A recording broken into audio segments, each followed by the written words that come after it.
Student, मैं लक्ष्मी गुप्ता आप लोगों का स्वागत करती हूँ ईएसएस के ऑनलाइन लर्निंग क्लासेस के अंदर। अगर आपने अभी तक ईएसएस का ऑनलाइन जो यूट्यूब पर चैनल अवेलेबल है अगर सब्सक्राइब नहीं किया है तो लिंक डिस्क्रिप्शन में गिवन है, फटाफट जाकर चैनल को सब्सक्राइब करें और नोटिफिकेशन को ऑन करें ताकि आने वाली वीडियोज़ का बेनिफिट आप ले पाएँ और आने वाली वीडियोज़ का नोटिफिकेशन आपको हैंड टू हैंड मिलता रहे और आप उनको देख पाएँ। साथ ही हमारा प्ले स्टोर पर भी एप्लीकेशन लॉन्च हुआ है ईएसएस ऑनलाइन लर्निंग ऐप। अगर आपने अभी तक वो डाउनलोड नहीं किया है तो आप एप्लीकेशन को डाउनलोड कीजिए ताकि आने वाले कोर्सेज का बेनिफिट भी आप ले पाएँ, क्योंकि हम लोग ऑनलाइन कोर्सेज भी करा रहे हैं स्टूडेंट्स को। बहुत ही लिमिटेड फीस में कोर्सेज स्टार्ट हुए हैं, तो आप उस चाहे तो वहाँ से डायरेक्टली ईएसएस के साथ ज्वाइन हो सकते हैं और कोर्सेज को कंटिन्यू कर सकते हैं ऑनलाइन बेसिस पे। और अगर ऑफलाइन में आप इंटरेस्टेड हैं तो आप वो भी कंटिन्यू कर सकते हैं। आप कॉन्टैक्ट कर सकते हैं ईएसएस के कॉन्टैक्ट नंबर्स पे।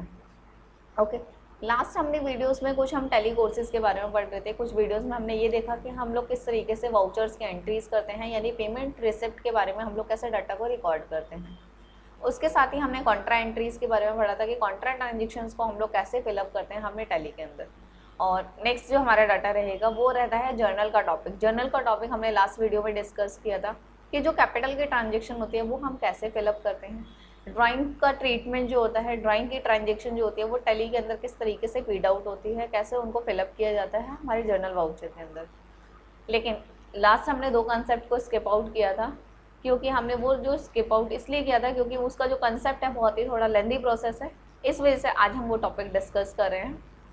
तो इस टॉप वीडियो के अंदर हम लोग क्या डिस्कस करेंगे, डिस्काउंट और नॉन कैश ट्रांजेक्शन्स के बारे में। जो भी हमारा डिस्काउंट्स होता है वो किस तरीके से हम लोग यूज़ करते हैं, किस तरीके से उनके ट्रांजेक्शन को फीड आउट किया जाता है, वो हमें यहाँ पे सीखना है।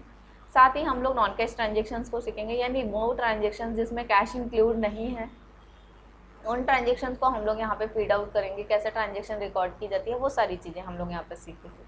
ओके, सो स्टार्ट करते हैं। आपकी स्क्रीन पे कुछ क्वेश्चन दिए हुए हैं डिस्काउंट के और नॉन कैश ट्रांजेक्शन्स के। फर्स्ट क्वेश्चन में आपको ये दिया हुआ है कि paid to Mohan 9500 rupees in full settlement of his account of 10,000, कि हमने मोहन को जो पेमेंट की है 9500 की है और उसका जो अकाउंट था यानी जितना हमें उसको पेमेंट करना था वो वैल्यू थी 10,000, यानी हमें मोहन को 10,000 देना था, बट हमने उसको 9500 की पेमेंट करके उसका अकाउंट क्लियर कर दिया, यानी फुल एंड फाइनल सेटलमेंट हो चुकी है कि इसके बाद हमें उसको कोई पेमेंट नहीं करनी है। 10,000 की जगह हम 9500 पे कर रहे हैं। तो इस केस में क्या हो रहा है, 9500 की हमने पेमेंट की है तो 10,000 की जगह 9500 अगर आप पे करो तो इट मीन्स आपको 500 का डिस्काउंट मिल रहा है, यानी आप डिस्काउंट को रिसीव कर रहे हैं। तो ये ट्रांजेक्शन हमारी जर्नल वाउचर में जाती है। नेक्स्ट ट्रांजेक्शन की तरफ बढ़ते हैं कि receipt from Ram 12,000 in cash and discount allowed of 1,000, कि हमने राम को जो पेमेंट की है वो 12,000 की है और हमें साथ ही डिस्काउंट हमने उसको प्रोवाइड किया है 1,000 का, यानी हमने उसको डिस्काउंट अलाउ किया है, डिस्काउंट दिया है 1,000 का। तो अगर हम राम को पेमेंट कर रहे हो तो जब भी आप राम से रिसीव करोगे तो हम रिसीव करने वाले थे 12,000 यानी 12,000, बट हमें उसको 1,000 का डिस्काउंट देने के बाद हमने उससे रिसीव किया 11,000 का अमाउंट। तो इसमें भी डिस्काउंट अवेलेबल है। तो ये ट्रांजेक्शन अभी हम प्रैक्टिकल बेसिस पे आगे जनरल वाउचर में पढ़ेंगे कि कैसे इसको रिकॉर्ड करना है। नेक्स्ट जो ट्रांजेक्शन है वो ये है कि हमने पेमेंट की है paid cash to Ravi 15,000 amount and 10% trade discount, यानी यहाँ पर आपने रवि को जो पेमेंट की है वो 15,000 की पेमेंट है, बट हमें डिस्काउंट पे मिला है 10% का।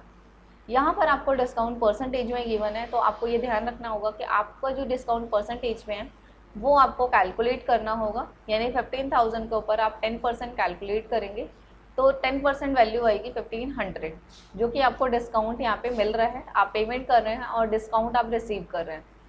तो 15,000 में से हमने 1,500 डिस्काउंट लेने के बाद जो रिमेनिंग अमाउंट रह गया वो हमने उसको पे किया है, यानी रवि को जो पेमेंट हुई है वो 15,000 माइनस 1,500, यानी कि 13,500 की पेमेंट आपने यहाँ पे उसको की है। रवि को हमने 10% डिस्काउंट के बाद 13,500 रुपये की पेमेंट की है। नेक्स्ट आते हैं non cash transaction. Salary due of last month, की हमारी जो सैलरी है वो लास्ट मंथ की ड्यू है, यानी कि आपको यहाँ पे अपनी जो पिछली इनकम है, यानी जो भी हमारी पिछले लास्ट मंथ की सैलरी है जो हमें अपने एम्प्लॉयज़ को पे करनी थी बट हमने अभी तक पे नहीं करी है, तो ऐसे एक्सपेंसेस जो हमें पहले ही कर लेने चाहिए थे बट हमने अभी तक नहीं किए हैं उनको हम बोलते हैं आउटस्टैंडिंग एक्सपेंसेस। और अगर हम अपने एक्सपेंसेस की पेमेंट नहीं कर रहे हैं तो वो हमारे लिए आउटस्टैंडिंग एक्सपेंस होते हैं, और आउटस्टैंडिंग एक्सपेंस कंपनी के लिए लाइबिलिटी होते हैं, क्योंकि कंपनी के ऊपर ड्यूज बढ़ रहे हैं और वो उन्होंने अपने एम्प्लॉयज़ की पेमेंट अगर नहीं करी है तो उनके ऊपर लाइबिलिटी इंक्रीज हो रही है, लाइबिलिटी उनके ऊपर बढ़ रही है। तो आउटस्टैंडिंग सैलरी हमारे लिए लाइबिलिटी है। और साथ ही हमें नेक्स्ट क्वेश्चन में दिया हुआ है rent paid in advance of next 2 month ₹5000, कि आपने नेक्स्ट जो आने वाले 2 मंथ्स हैं उसका जो आपने रेंट है वो आपने एडवांस में पे कर दिया, यानी 5000। जब भी आप अपने एक्सपेंसेस की पेमेंट एडवांस में करते हैं तो उसको बोलते हैं हम प्रीपेड एक्सपेंसेस, और जब हम अपने एक्सपेंसेस की पेमेंट एडवांस में कर देते हैं तो वो हमारे लिए एसेट होता है।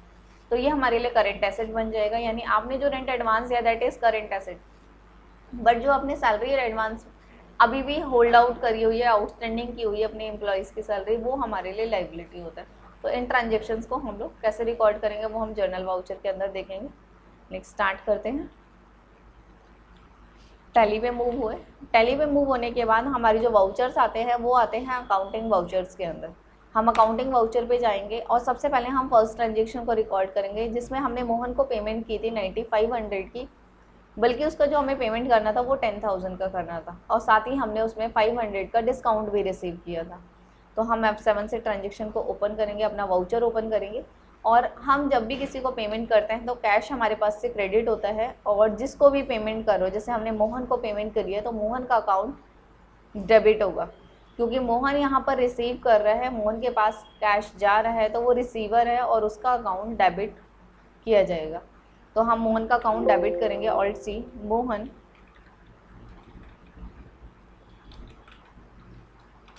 मोहन हमारे लिए क्या होगा, जब हम किसी भी पर्सन को पेमेंट करते हैं तो वो हमारे लिए सन्ड्री क्रेडिटर के ग्रुप में आता है। सन्ड्री क्रेडिटर आप फिल करेंगे, और हमने उसको जो पेमेंट करनी थी उसके 10,000 अमाउंट की पेमेंट करनी थी, तो हमने 10,000 लिखा,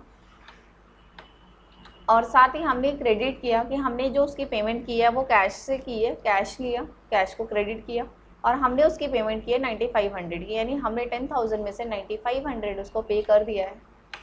साथ ही हमारे पास नेक्स्ट क्रेडिट का ऑप्शन और ऐड हो गया, क्योंकि अभी हमें यहाँ पे डिस्काउंट को भी मेंशन करना है। तो जैसे आप कैश का बैलेंस लेस करके फिल करोगे, यानी अकॉर्डिंग जितनी हमने पेमेंट करनी थी उससे हम कम वैल्यू को फिल करेंगे कैश के अंदर, तो डिस्काउंट के लिए आपके पास क्रेडिट का ऑप्शन ऐड हो जाएगा। तो आप यहाँ पर डिस्काउंट रिसीव का लेज़र बनाएंगे, डिस्काउंट रिसीव, ऑल्ट सी से,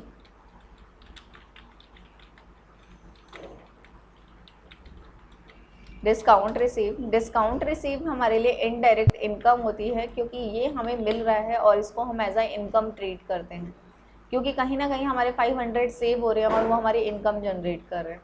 तो इनडायरेक्ट इनकम आप फिल करेंगे, और देखिए आपका बैलेंस आ चुका है 500 का, आपको डिस्काउंट रिसीव हो गया। तो हम इसको सेव आउट करते हैं। तो इस तरीके से हमारी डिस्काउंट की ट्रांजेक्शन जर्नल वाउचर में रिकॉर्ड होती है। नेक्स्ट ट्रांजेक्शन को हम कंटिन्यू करते हैं।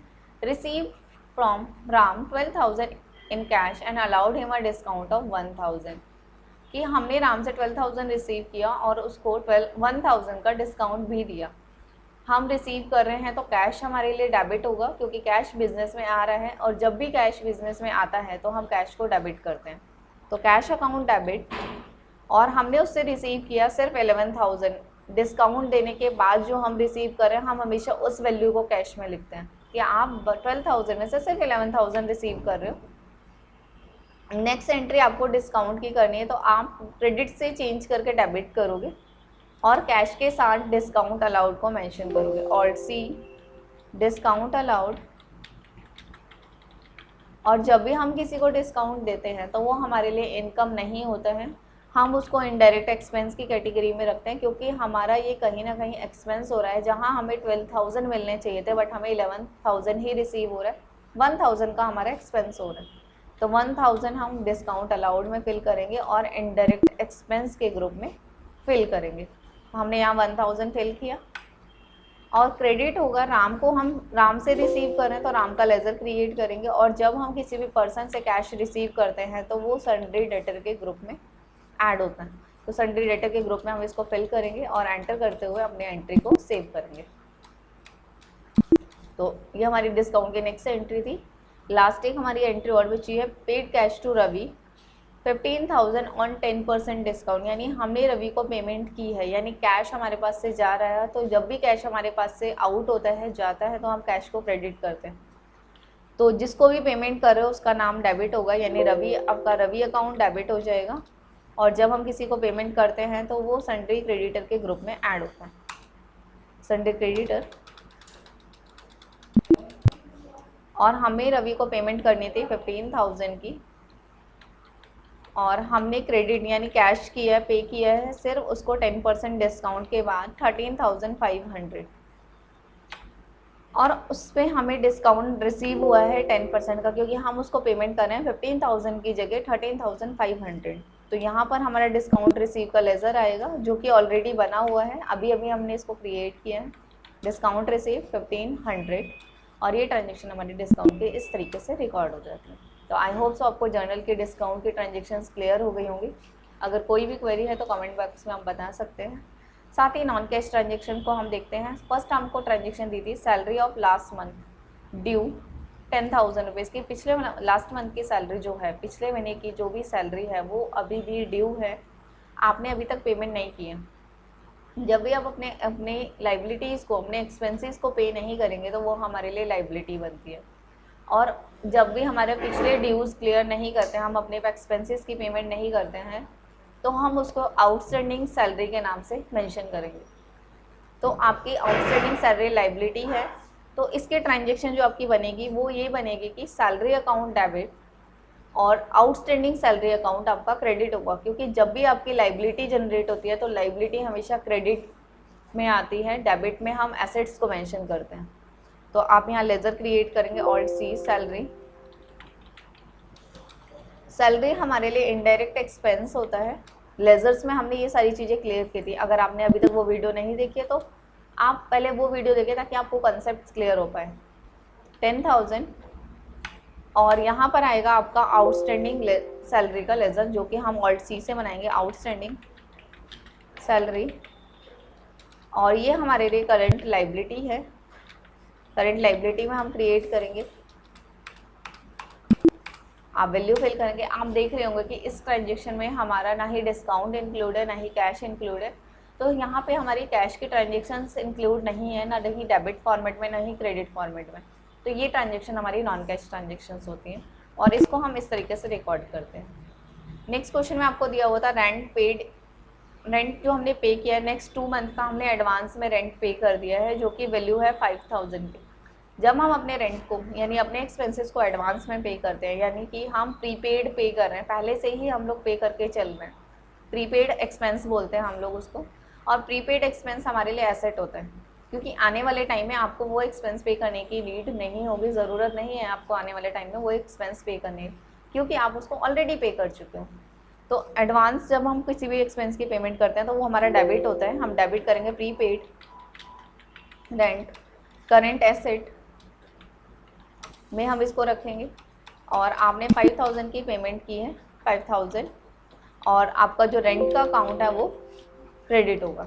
तो रेंट हमारे लिए इनडायरेक्ट एक्सपेंस होता है, क्योंकि वो हमें पे करना है और वो हमारे लिए एज ए एक्सपेंस ट्रीट किया जाता है। और ये ट्रांजेक्शन हमारी इस तरीके से रिकॉर्ड होती है। तो ये हमारी नॉन कैश ट्रांजेक्शन थी। आई होप सो आपको आज का टॉपिक क्लियर हुआ होगा।